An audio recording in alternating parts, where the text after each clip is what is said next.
Hey guys, this is Mark from Ratings.com, and today we'll be reviewing the Bose QuietComfort 35s. They're the wireless update to the QC35, which at the time were one of the most popular noise cancelling models on the market. So what did they improve? Well, let's start with a brief overview of the QC35s in case you weren't too familiar with them.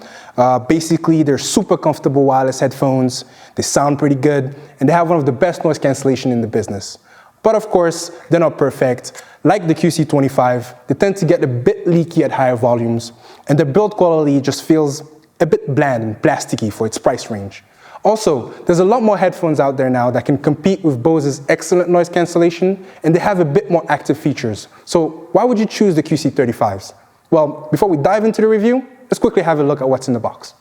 As you can see, the QuietComfort 35 come in a pretty nice and compact packaging. In the box itself, we have a sturdy carrying case with the headphones inside, a quick guide to get you going right away, the instruction manuals, and if you're anything like me, the legal notice that you're probably not going to read unless your headphones are having an issue. In the case, we have the QuietComfort 35s, which would be kind of weird if they weren't included in the box. We have an airline adapter, a micro USB charging cable. We have a 1/8 to 1/16 inch audio cable, which means your regular aux or line-in cable will not work with the QuietComfort 35s. Now that we got that out of the way, let's quickly have a look at the design. So right off the bat, these are one of the most comfortable closed-back headphones that we've tested since probably the QC25 or even the SoundLink Around Ear 2. Bose makes comfortable headphones, and well, these are no exception. The padding is super soft, and they fit well around your ears so that they won't cause any fatigue, even if you have them on for hours. The control scheme is also pretty good. The buttons themselves are nice and clicky, they're well spaced out, and although they're a bit small, you shouldn't have any problems when skipping tracks or even turning up the volume. The one gripe we have with the design, however, is with its build quality. Now don't get me wrong, these are pretty durable headphones, but compared to say the ZIC 3.0s or even the Sony MDR 1000X, out of the box they feel a lot sturdier than the QC35s.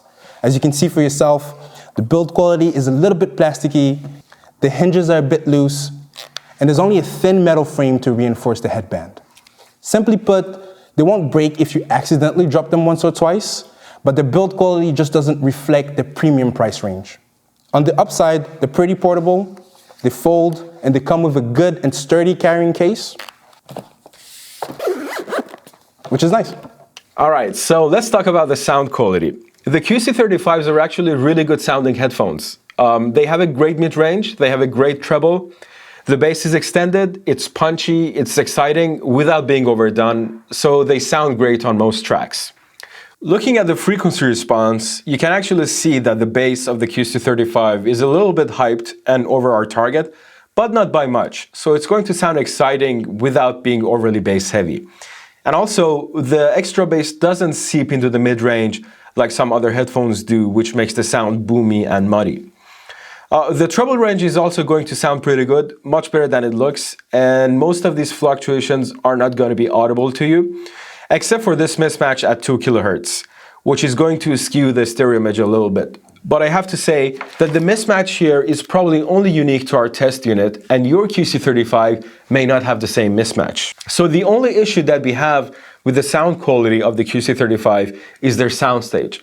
Because they are closed back and active noise cancelling, they really isolate you from your environment, and they're not going to sound as open and immersive as loudspeakers would do in a room or even open back headphones. Because of their Bluetooth design and active noise cancelling, the distortion in the treble range is a little bit too high, which makes the sound of the treble a little bit harsh and brittle. So for isolation and leakage, we thought it would be a good idea for you to be able to compare the performance of the QC35 against some other popular headphones. So we decided to record some real-life samples with our dummy head, which we're going to take a look at now.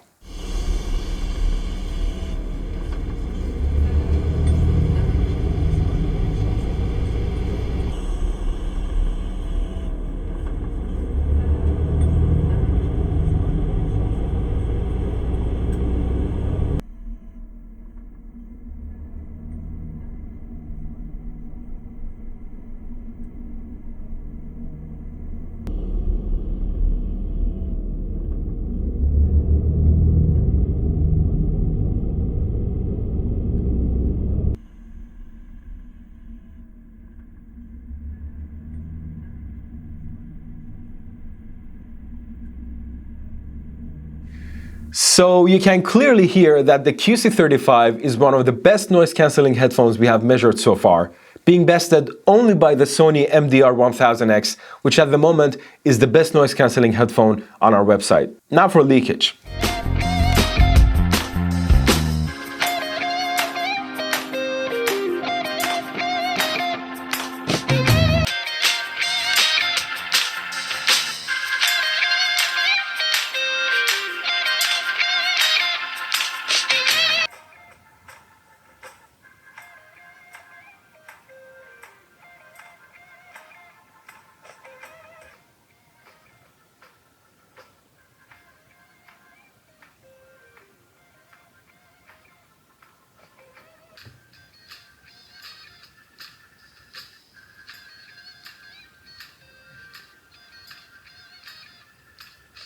So you could probably hear that the leakage of the QC35, unfortunately, is quite noticeable. And they're not going to be the ideal headphones for you to carry to a library or a very quiet office, unless you turn the volume a bit down. And this is one of the main downsides of the QC35.